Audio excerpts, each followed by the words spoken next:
Welcome to Food Farm Talk on CFRU 93.3 FM in Guelph, Ontario, Canada, and on podcast on all major platforms. My name is Paul Smith. I'm one of the hosts of Food Farm Talk. The other hosts are Emily Duncan and Abdul Rahim Abdullahi.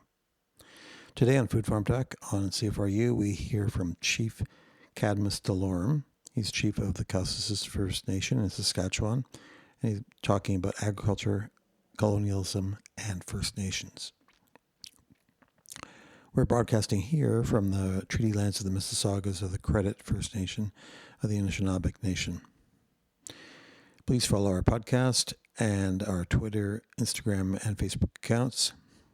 This presentation is taken from a conference in September on Indigenous agricultural innovation. And we thank Thomas Benjo and FHQ Developments in Saskatchewan for their permission to use this recording. In this episode, Chief Delorme traces the history of his First Nation from before European contact through the signing of Treaty 4, the failure to implement treaty obligations, and the roadblocks to real First Nations engagement in agriculture from the very beginning. Agriculture became a tool of colonialism in of dispossession of First Nations and Métis people from their land in Western Canada. Support for European-style agriculture was promised in the numbered treaties of Western Canada, only to be quickly subverted. Treaties in Ontario are primarily pre-Confederation, while those in Western Canada came after Louis Riel negotiated Manitoba's entry into Confederation. Chief Delorme talks about the many issues regarding these treaties and the Indian Act as they relate to agriculture. The Indian agents' power to control First Nations people, and the pass system requiring Indian agents' approval of sales of grain and cattle by First Nations people. And these are just some of the many brutal aspects of colonialism as it was applied in Western Canada. And it's also a brutal irony because Indigenous people in agriculture have a long history in Canada and on Turtle Island, going back thousands of years. The agricultural innovations from Indigenous peoples in the Americas transformed global agriculture after European contact and the spread of this knowledge to other parts of the world. This is one of the shows about Indigenous agriculture we have on Food Farm Talk. So here you can listen to Cadmus Delorme.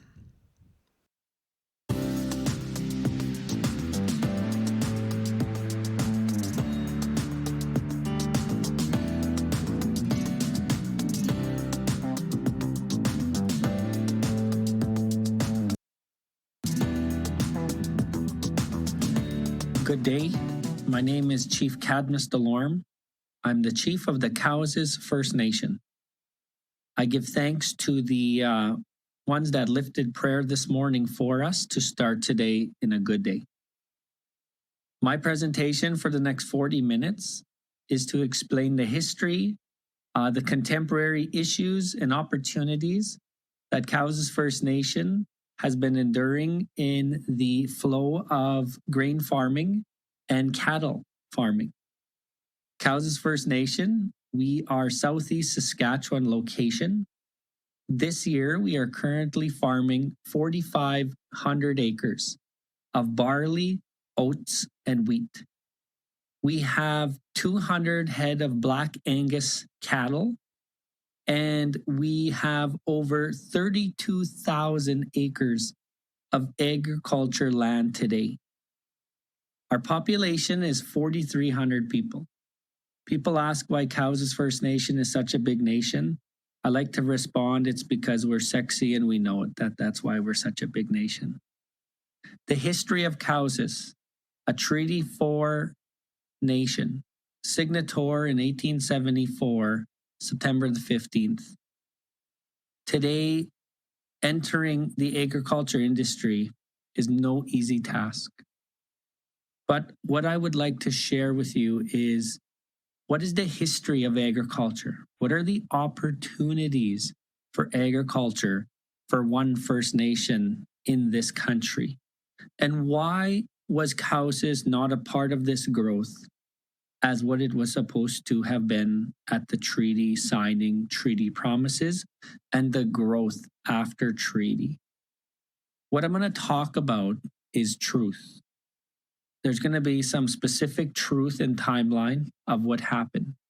Sometimes this could be a little heavy. Sometimes it could be very low times with government policies, with legislation.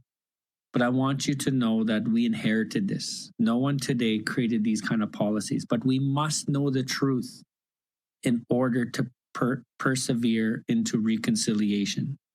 Today is about number 92 of our Truth and Reconciliation. The over 100,000 residential school survivors who lead in our nations, who lead and raise leaders in our nations, have told their story, and the Truth and Reconciliation is all of our obligation, Indigenous and not. If you share this land and love that you live in Canada, the Truth and Reconciliation calls to action are your responsibility. The first thing about history, about agriculture, is that there was a time when the ancestors of Cowessess First Nation, and please, if you're Indigenous, your ancestors in your nation, the ancestors of Cowessess First Nation lived nomadically. There was a great governance structure, there was great economics, there was no children in care, there was no unemployment, everybody played a role. And the nomadic lifestyle worked right into the agriculture and the gardening and the medicines that come from Mother Earth. The ancestors of Cowessess would stay in the Copel Valley during the summer. And in order to rejuvenate the land and the water and the animals, my ancestors would follow the bison to the south, sometimes into Minnesota. And then in the winter, they would migrate to Montana. In the spring, they would go to Cypress Hills, because that was the center point to our spirituality, to the connection to Creator. And we would always end back in the Copel Valley. So when we settled here in southeast Saskatchewan along the Copel Valley, it was not only just because the reserve needed to be put here, but it's because our ancestors knew this land. They knew how to grow on the land. Agriculture just didn't come when the settlers started growing.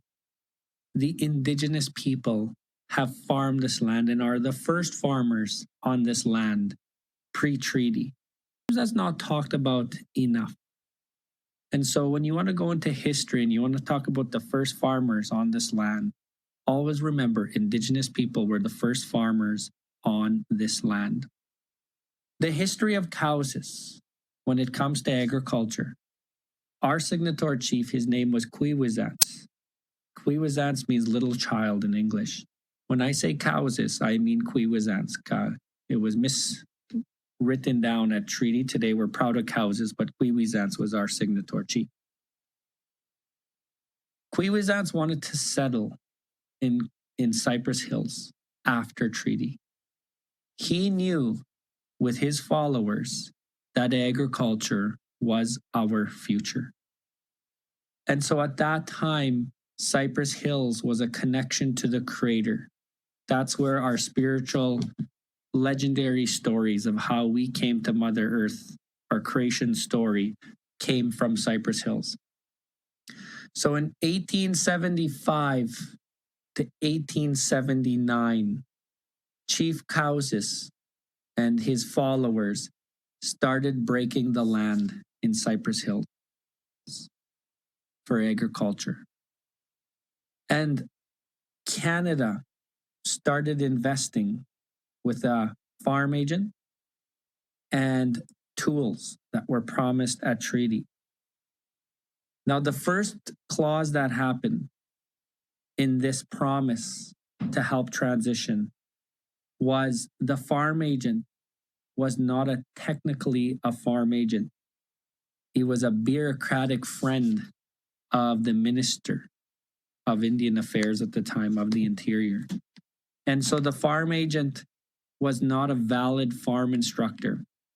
And so the guidance wasn't always there. The tools that Chief Cowessess was getting at the time, and he was very determined with ancestors of Cowessess, with his followers, to farm. The tools weren't new, they weren't quality. And so they tried for 4 years to break land in Cypress Hills. At that time, there was the Battle of Little Bighorn in the South in the United States. And Chief Pipe Pot, Chief Carry the Kettle, Chief Big Bear were in Cypress Hills. The government needed to split up these nations because they didn't want them to unite together. And so Louis Osoup came to where we are today. Louis Osoup was a headman. He was a younger leader under Chief Cowessess. And he settled here on Cowessess First Nation. And when he settled here in 1879, Cowessess stayed in Cypress Hills. The first thing Louis Osoup did was he settled here with half of Cowessess's followers. He went to the Métis Nation in where we call Manitoba today. He recruited some of the best Métis farmers to come back to this land where Cowessess is today in southeast Saskatchewan and asked them to teach us how to farm.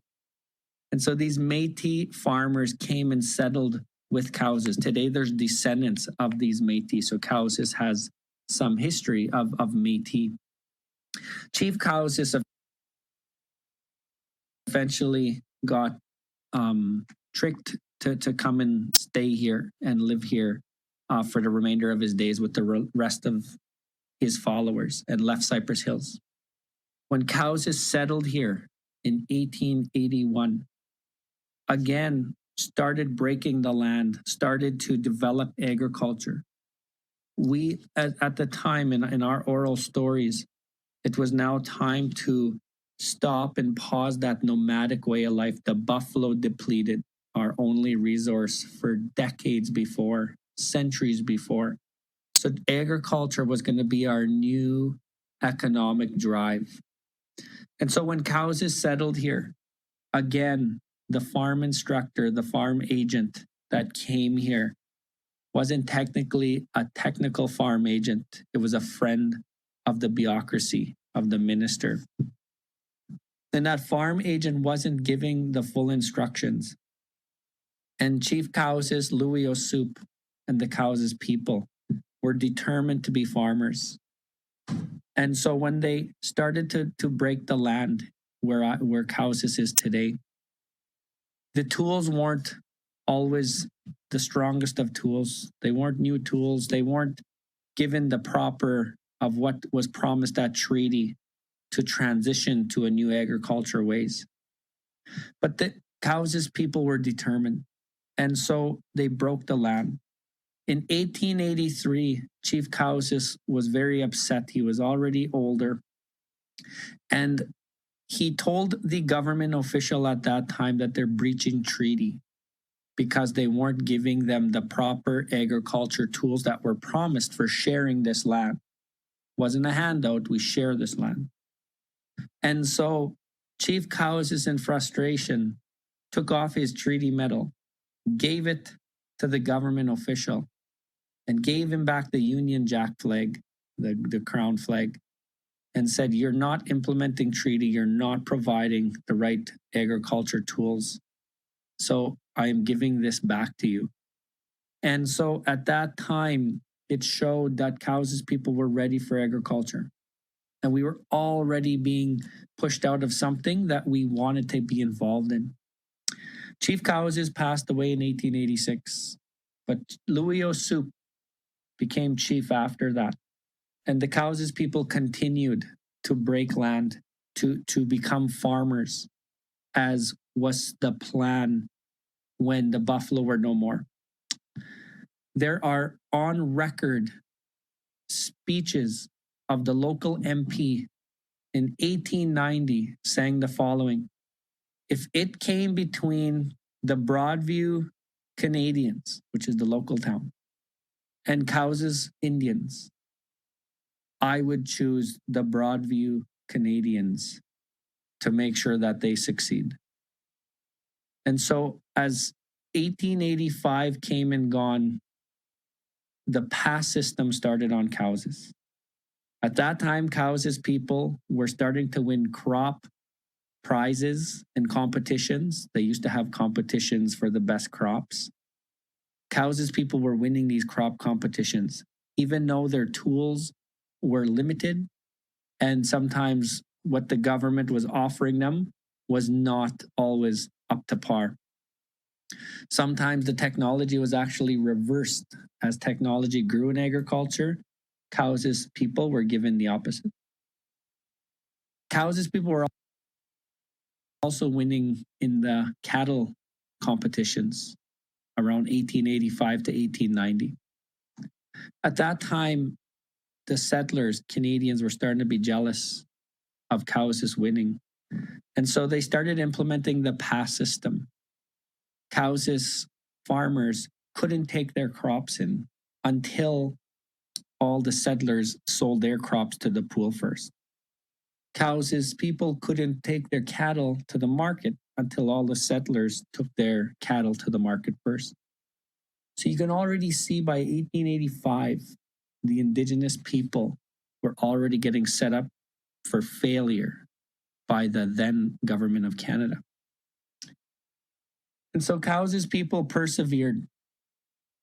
And by 1905, we broke all of our best land, which was on the south side of the Qu'Appelle Valley to the railroad by the number 1 highway today between Broadview and Oakshella. In 1907, the settlers ran out of land to give one another. And so they started to look towards this prime Cowessess agriculture land.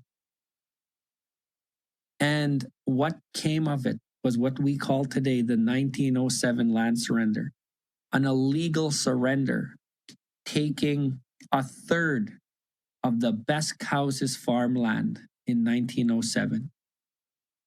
In 1907, Cowessess people were farming from the railroad to where Cowessess is today, south of us. The settlers wanted that land. So what happened was the government of Canada came to Cowessess, and 3 times they tried to have a land surrender vote, and they failed 3 times. The people kept voting it down. But the government, not getting their answer, came a 4th time. They came in January when the weather was really cold. They called a meeting, the Indian agent, the government of Canada official in 1907, and they had a vote to surrender the best Cowessess farmland just south of the reserve today. The vote was 15 to 15. It was a tie. The Indian agent is on record running outside and is actually 14 to 15 the vote. The Indian agent ran outside, this is on record, and created a Cowessess member by the name of Nap Delorme, NAP. And Nap broke the tie. In our record, we've never had a Nap Delorme on our record, so this person was brought in externally. There was then a Mr. Gaddy that came and broke the tie to surrender the land, which Cowessess, in Canada's eyes, Canada got what they wanted, the best Cowessess farmland. 2 weeks later on record, it stated in an Indian agent's notebook that Mr. Gaddy came into the Indian agent office and said, "Where's that money you promised me for voting in favor to surrender the land?" This is another example of why today, when we look around this great province with over $40 million plus of agriculture flowing just in the south side of the province alone, if not more, of product coming and going. Why are Indigenous people not a part of this growth? Why are Indigenous people not exercising what was supposed to be a treaty obligation of the Crown and a treaty responsibility of Indigenous people? What I'm leading to is the policies, the legislation, the jealousy in the 1800s set us up where Indigenous people still today on reserves have the best quality farmland. We're talking level 3 and 4 in the soil of good land. But when you go on reserves today, majority are non-Indigenous farmers farming on reserve land. We look in our communities, we look at unemployment, we look at succession planning, we look at the intergenerational trauma. Our connection to land has never stopped. Agriculture is our future. And it's conferences like this, and gatherings like this, and minds of investors to agriculture specialists, agrologists that are going to help Indigenous people get to the place where we need to. The byproducts of agriculture is there is so much potential, from the seed selling to the chemicals to the farm machinery. There is so much that can be an opportunity for farming. Indigenous people have been shelved and pushed aside for over a century. And it is now time, it is all of our responsibility to make sure now that when we move forward, that Indigenous people are a part of the agriculture growth. Not because it's just an implementation of treaty, which is really important, but it's because of what we all inherited today. We may not have been a part of those policies, legislation, and past system that left my ancestors from prospering. But it's because today we share this land. We're all treaty people. And it's not to please the certain Indigenous people on your board, in your company, that are standing at your front counter looking for service. It's to make sure that all of our Indigenous and non-Indigenous people share this land collectively. And so it's our obligation to help Indigenous people be a part of the growth. Today, Cowessess First Nation, we have farmed barley, oats, and wheat. We have not farmed our own land in over 2 decades. As a little kid, I grew up on Cowessess. My father would have this non-Indigenous farmer come to his house every spring, a couple handshakes, a cup of coffee, and hand over my dad a few dollars. And this non-Indigenous farmer would bring his machines on, break the ground. It's a beautiful field in front of our house. It's flat. It's ideal for good agriculture. It's good soil. He'd seed it. He'd come and spray it. He would harvest it and take it away. And in the fall, this farmer would come and give my dad another handshake, have a cup of tea, give him a few dollars. And so as a kid, I was even asking my dad, well, why don't we farm our land? You know, when my dad tried to farm in the 70s, I found this out later in life. And even in the 70s, you know, the crop insurance, the way, you know, banks view the land, which we're going to get to in a little bit, the Indian Act, it's still today in 2021, it is still really tough to be a farmer, be Indigenous, and utilize land on the reserve or get in even to the byproducts of agriculture. And so why? Why? It's so complicated, but yet so simple as to, okay, sure, we inherited this. There's an Indian Act. Indigenous people, part of treaty, should have been the best and most progressive farmers in Canada today. Why are they not?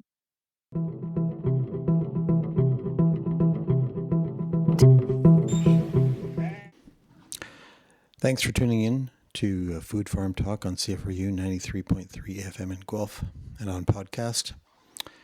Please check out the links in our show notes and on our social media feeds for more information.